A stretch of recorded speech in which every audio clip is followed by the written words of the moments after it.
Matthew 5:14. You are the light of the world. A city on a hill cannot be hidden. If the light is real, it gotta shine somewhere. Can't hold a flame and act like no one's out there. Yeah. I used to pray just to survive the night. Just me and God, closed room, no light. Asking him to fix me, take the weight away. Didn't think about them all, barely made it through the day. I was drowning in the noise inside my head, counting all the sins I thought I left for dead. Felt like grace was mine to keep, just mine to hold. Like salvation was a secret, not a story to be told. But something cracked, not broke, cracked open wide. A pressure in my chest I couldn't push aside. Like God was saying, son, I didn't pull you from the fire, just to watch you warm yourself and never go no higher. That hit different in the silence, that hit different in the dark.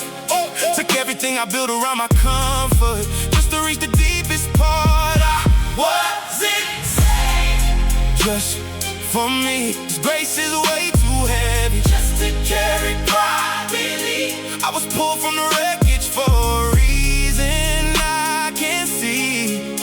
I wasn't saved, I wasn't saved just for me. Now I'm up before the sun is cold, I'm still moving.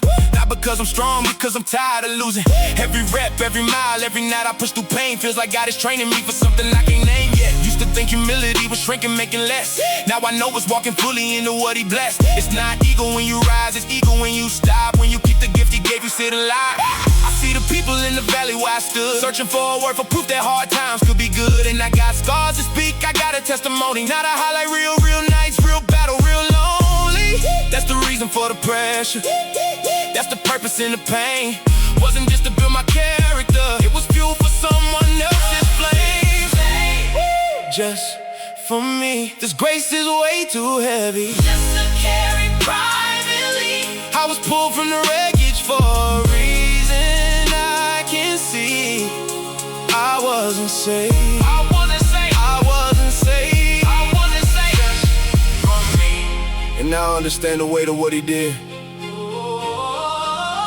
The cross wasn't just personal, it never was.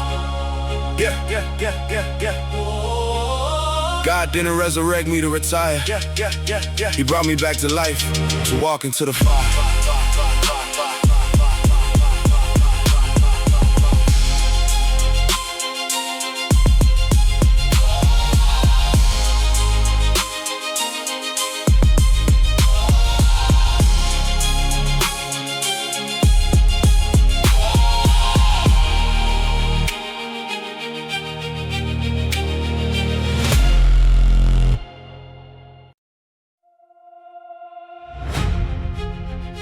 Revelation 12:11. They triumphed over him by the blood of the Lamb and by the word of their testimony. The weapon was never the sword, it was the truth I lived. The thing the enemy hated most was the story God gave me to give. Yeah, I kept it buried deep, be below the surface. Thought if I showed the cracks, they'd question my purpose. Who wants to hear about the nights I couldn't breathe? The rooms I sat in silent, too ashamed to grieve. I built a wall around the worst of what I've been. Smiled on the outside, war happening within. Told myself move forward, don't expose the past. Like wounds you cover up or wounds that ever last. But God don't waste a scar, I'm learning that for real. The fracture in my story is exactly how it heals. Not just me, the next man standing where I stood, wondering if this darkness ever turned to something good. He needs to hear it wasn't clean, he needs to know I almost quit. That faith looked ugly in the middle before it ever started to fit. Someone needs my story, not the version that sounds clean. They need the 3 a.m., the floor, the in-between. Someone's in the dark right now where I have been. Someone needs my story, every broken reel and raw scene. Yeah. So now I train in silence, but I speak when it's time. Every scar I used to hide is now a lifeline. Pressure built my posture, pain became my proof that God was in the process. Even under the roof of my doubt, I see him now, the version of me from 2 years back. Eyes low, faith in, 1 foot off the track. And all he needed was one voice to say, I know that road, I walked it and I found my way. That's why the story matters more than looking whole. Vulnerability Vulnerability ain't weakness, it's the bravest thing I know. It's not about the spotlight or the platform or the reach. It's leaving truth behind for someone I may never meet. The night I nearly broke with someone else's bridge. The prayer I barely prayed was more than what I think it did. God uses broken pieces, not the polished, not the proud. The cracked ones let the light through. That's the whole point of the wound. Someone needs my story, not the version that sounds clean. They need the 3 a.m. to floor the in-between. Someone's in the dark right now where I have been. Someone needs my story. Every broken reel and raw scene. And maybe that's the reason I survived it. Not for me alone, but for the one still fighting. My pain was never just my own. It was always someone else's. Way back home.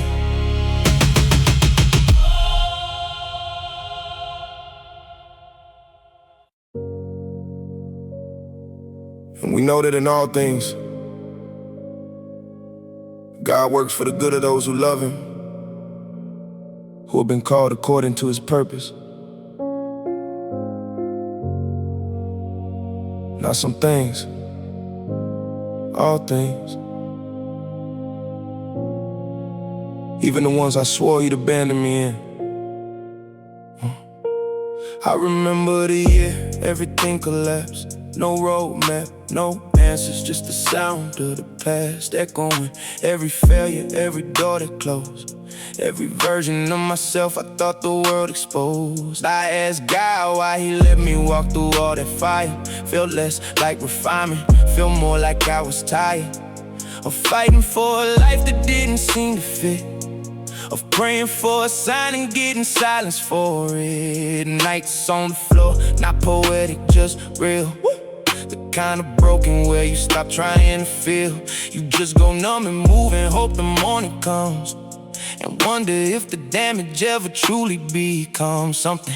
Anything more than just a wound, more than just a story buried in a room. I didn't see it then, I couldn't see it yet, but God was building something in the middle of that wreck. God turned my pain into purpose. Everything I bled for wasn't worthless. What I thought was the end was just the surface. God turned my pain into purpose. Now I look back and I see the architecture. Every broken season was a necessary fracture, not punishment. Construction, the weight I carry wasn't random, it was function. Like a muscle torn apart to grow back stronger. The longer the night, the deeper the hunger. For something real, for something true, for solid ground. I had to lose it all before the mission could be found. I train now with a different kind of fire, not to prove myself, but because I'm called higher. Every rep is a reminder of the man I almost wasn't.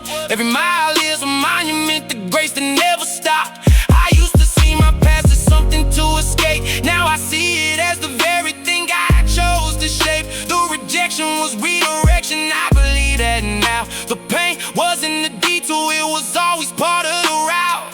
And the people I can reach, they need someone who's been loved. Not a perfect voice, a real one, someone they can know. That's why the suffering had meaning, that's why it had weight. God doesn't waste a single broken thing, He just makes us wait. God turned my pain into purpose. Everything I bled for wasn't worthless. What I thought was the end was just the surface. God turned my pain into purpose.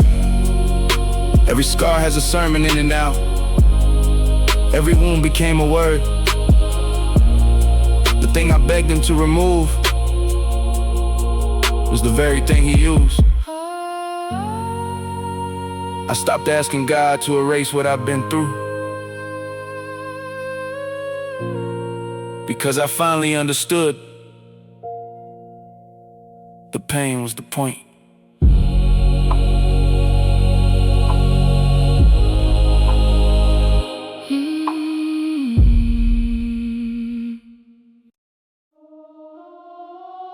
First John 1:1. that which we have heard, which we have seen with our eyes, which we have looked at, and our hands have touched, this we proclaim. I'm not preaching from a theory, I'm speaking from the scar tissue. Yeah, yeah, yeah. I seen people build a whole persona on the stage, quoting all the right things while they're rotting from the rage, saying all the churchy words that make the crowd feel good, while never once admitting what they never understood. I did it too. I wore the version that was safe, the one that kept the image clean and kept the pain contained. Talked about the victory without the losing streak, talked about the mountain but not the days I couldn't speak, because the truth was ugly and ugly doesn't sell. Nobody wants to hear about the bottom of the well, so I performed the faith instead of living it for real. And the more I did, the more I couldn't actually feel. Something in me knew this isn't it. You can't help but drown a man with a counterfeit. You can't leave someone out of dark if you've never been there. You can't speak to someone's wound if all you offer is repair. I speak what I live, not what sounds right. I speak what I carry through the darkest nights. No character, no filter, no performance, no script. Yeah. I speak what I live, every fall, every grit. Yeah. So I stripped it back, got quiet, got honest, stopped trying to be the version that the crowd wanted. And the first time I said I almost didn't make it, someone in the back broke down, couldn't take it. Not because it hurt them, because they recognized it. That same dark room, that same silence, that same visit from the voice that says you're too far gone to matter. And in that moment, truth was all that mattered. Now I train my voice the same way I train my body. No shortcuts, no pretending I'm somebody I'm not yet. Every word I put out has to cost me something real. If it didn't break me first, I don't know how to make it heal. I speak about the God because I lived inside it. I speak about the grace because I almost didn't find it. I speak about the nights because they actually happened. Our metaphors, real ceilings, real silence, real cracking. And when the message comes from that place, that lived place, it lands different, cuts through, leaves a mark on the safe space. Because people don't need polish, they need proof. They need someone who walked through fire and came back with the truth. I speak what I live, not what sounds right. I speak what I carry through the darkest nights. No character, no filter, no performance, no scripts. I speak what I lived, every fall, every grip. And now I understand why God kept me in the furnace long enough, so when I open my mouth, nobody could call it theory. The most powerful thing I ever said wasn't rehearsed, it was just finally real.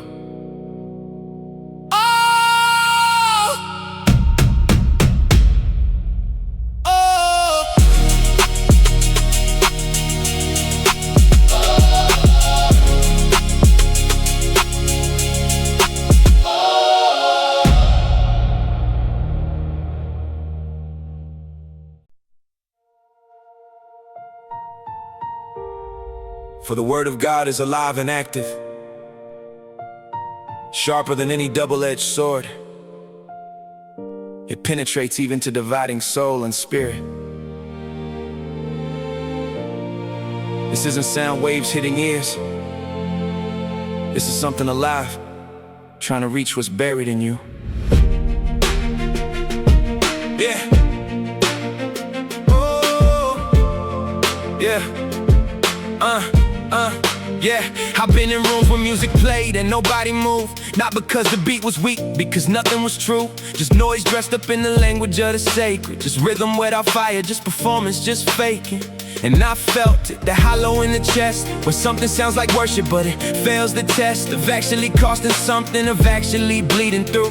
When the artist never wrestled, what's the music gonna do? I almost quit, thought maybe this was vanity. Another voice lost in the algorithm's gravity. Another track that plays and disappears by morning.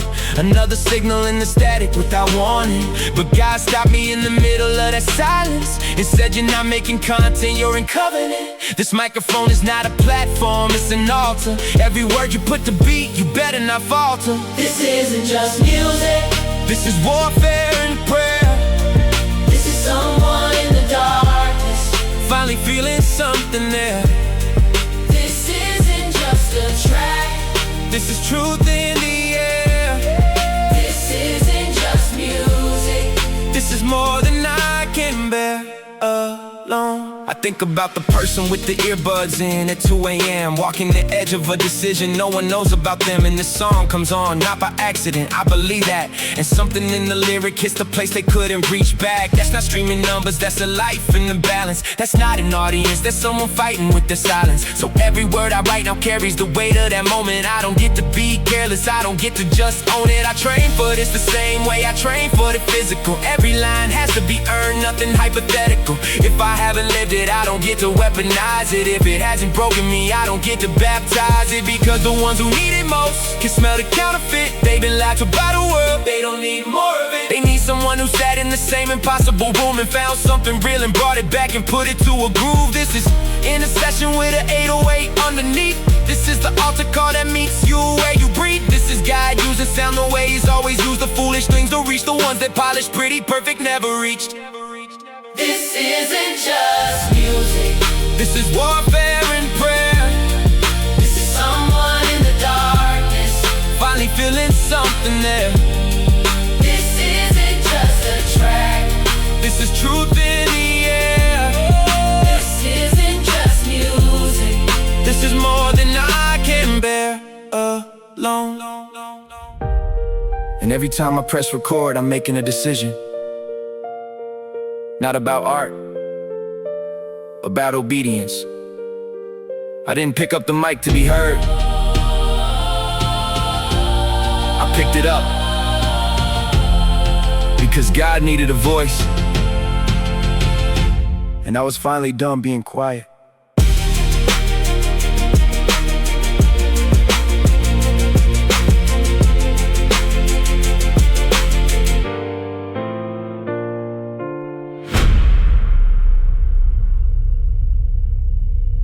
Jeremiah 1:7.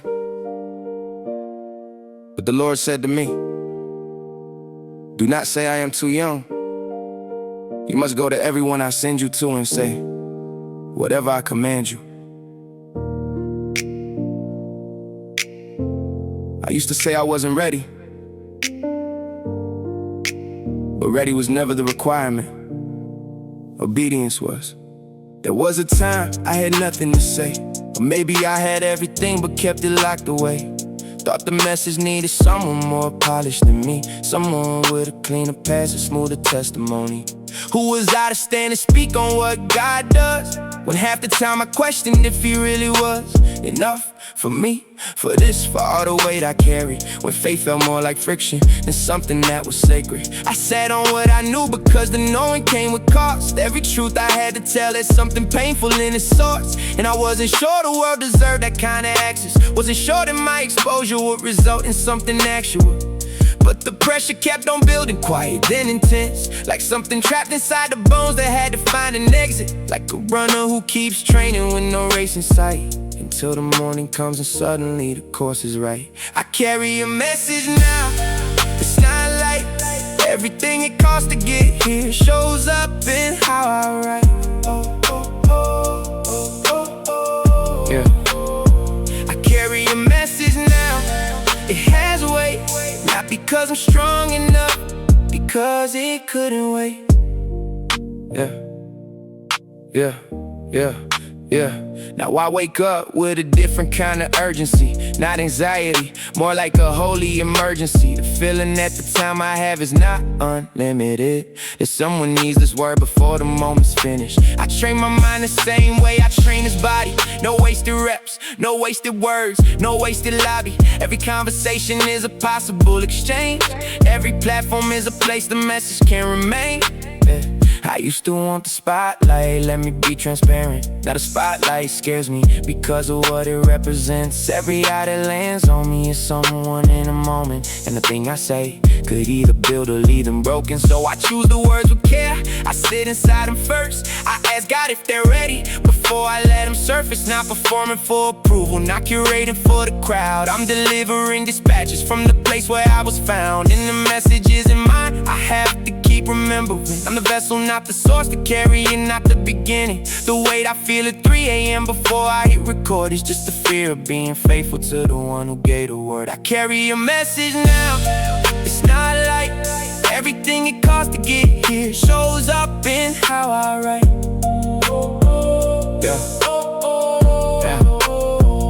carry a message now. It has weight, not because I'm strong enough, because it couldn't wait. This is no longer about what I want to say.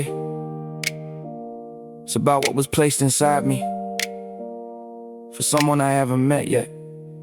The day I stopped carrying it for me was the day the message finally got heavy enough to mean something.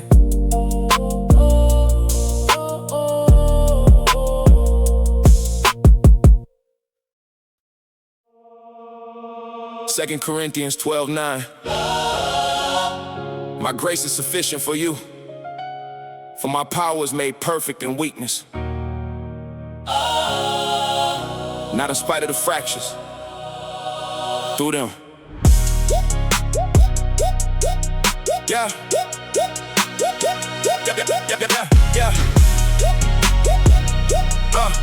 Yeah. Yeah. I kept waiting to be fixed before I could be used. Kept thinking God was done with me because of what I bruised. Every mistake a disqualification in my mind. Every relapse, every failure, just another reason why. Not me, find someone cleaner, find someone more prepared, someone who doesn't flinch when they talk about their prayers, someone whose faith looks steady, doesn't shake it every win, someone who can stand without the scars showing through their skin.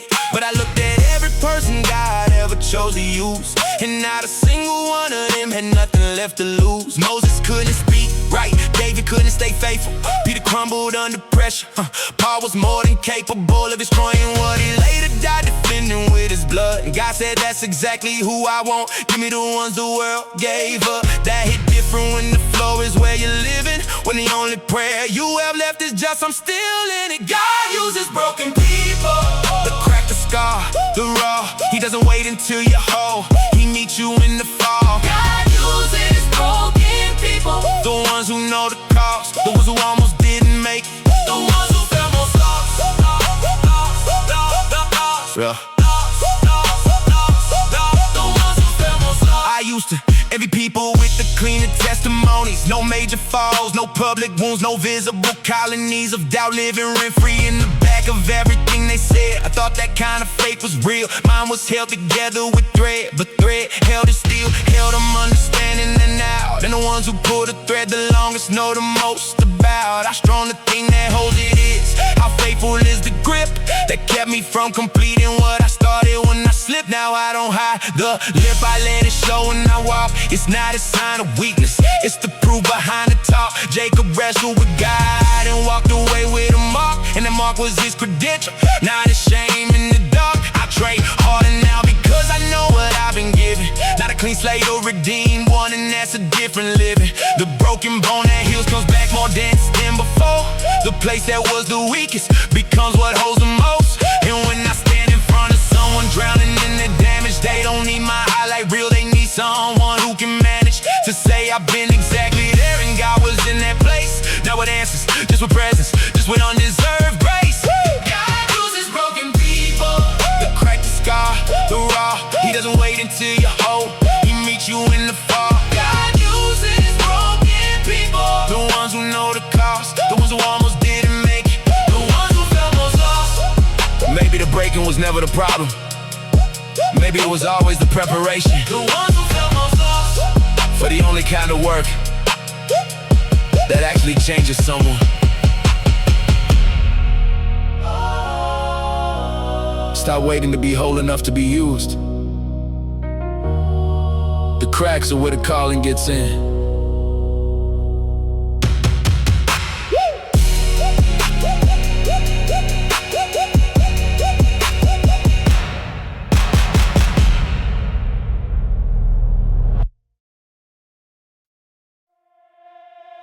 Acts 4:20. For we cannot help speaking about what we have seen and heard. There's a point where silence stops being humility and starts being disobedience. I played it safe for years, kept everything inside. Swallow what I knew because I didn't want to fight. Didn't want the judgment, didn't want the eyes on me. Didn't want to be the one who said the thing that sets off everything. So I watched, kept quiet in the rooms where truth was absent. Yeah, yeah. Now that at the surface, why the deeper thing was happening. Smiled through conversations that were hollow at the core, and told myself that silence was the peaceful way to more. But peaceful, for who? For me or for the ones who needed hearing? The ones who sat in darkness while I kept my comfort near me. The ones who needed someone to say no, that's not right. While I was busy calculating the personal price, I told God, find somebody else. I'm not the one for this. He said, you've been prepared for it. Stop acting like you missed, and I felt it. That conviction sitting heavy in the chest, the kind that doesn't leave until you finally confess. I won't stay silent anymore. I've been quiet too long. I won't stay silent anymore. Truth is worth the cost. I won't stay silent anymore. Fear doesn't get my voice. I won't stay silent anymore. This was never just my choice. Yeah, something shifted in the training and the discipline. When I started showing up in darkness, doing it again every morning before sunrise. Every session that hurt, I realized the muscle of my courage needed work. Because silence is a habit just like speaking is. And I had trained myself to shrink in every room I lived, to make myself convenient, make myself agreeable, to keep the peace so well I made myself invisible. Not anymore, I feel the difference in my posture now. Every word I held back had a weight I'm releasing now. Not reckless, not aggressive, not performing, being bold. Just finally being honest with the fire in my soul. I seen what silence cost when someone needed one true word, and nobody said it in the damage that occurred. That's on all of us who knew and calculated quiet, who had the truth available and chose not to supply it. So now I speak, not perfectly, not always without fear, but I speak because the alternative is something I can't bear. I'd rather be uncomfortable and honest in the open than comfortable and complicit while the people I love are broken. I won't stay silent anymore. I've been quiet too long. Yeah, I won't stay silent anymore. the truth is worth the cost. Yeah, I won't stay silent anymore. fear doesn't get my voice. Yeah, I won't stay silent anymore. this was never just my choice. Because the day I stood before God, I don't want to answer for the words I hadn't swallowed, while someone drowned in the silence I kept. The most dangerous thing I ever did, yeah, wasn't speaking up. Yeah. It was all the years I didn't.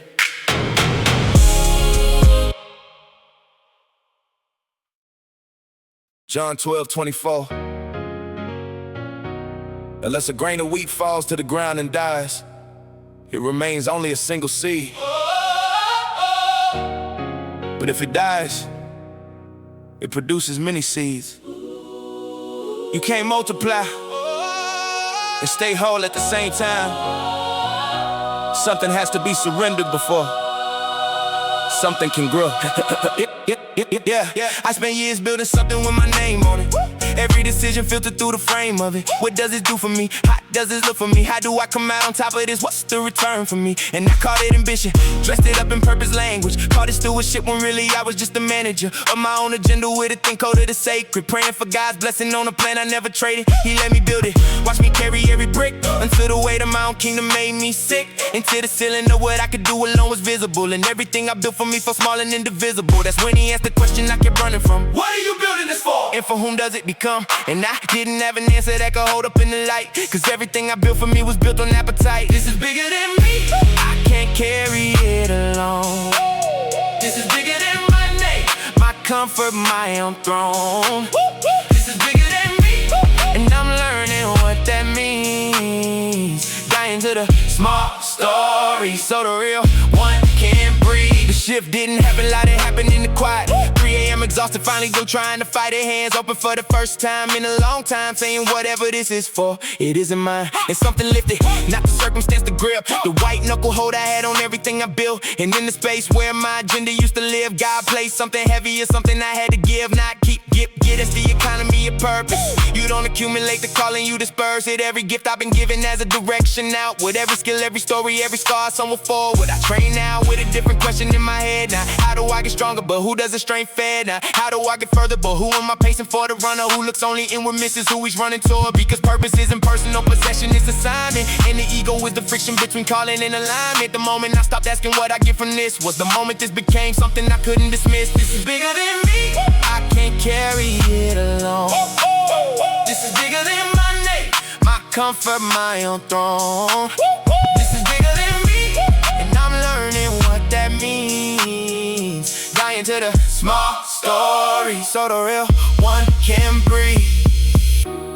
And the strangest thing about surrender is that the moment you release what you've been holding is the first moment you feel what you were actually made to carry. The ego said, make it yours, but purpose said, make it count. And I finally chose count.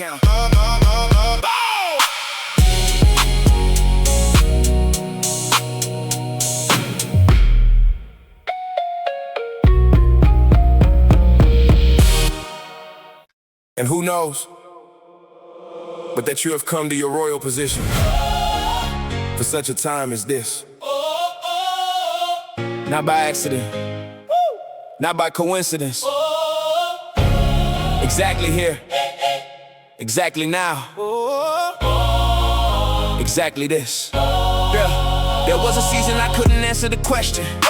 Woke up every morning with the same hollow feeling like something was missing, but I couldn't name the shape of it. Like I was present in my life but not a part of it. I tried to feel it, work achievement for emotion, built the external life and still felt the erosion of something deeper going unfed in the name. A man in the right room still feeling displaced. I asked God directly, not poetic, just raw. What am I doing here? What is any of this for? And he didn't answer fast. He let the silence teach, let the question sit until I stopped running from it, because I've been asking with my bags packed to leave, asking for a purpose I can manage and retrieve on my own terms, on my timeline, in my comfort zone, asking to be called but not willing to be shown the cost. The actual cost of knowing why you're here is that once you know you can't unknow, and that's the fear that the answer changes everything you built till now. That the life you make convenient gets inconvenient somehow. I know why I'm here now, and it cost me everything to see it. I know why I'm here now, Every broken road was leading, I know why I'm here now, and the knowing won't let go.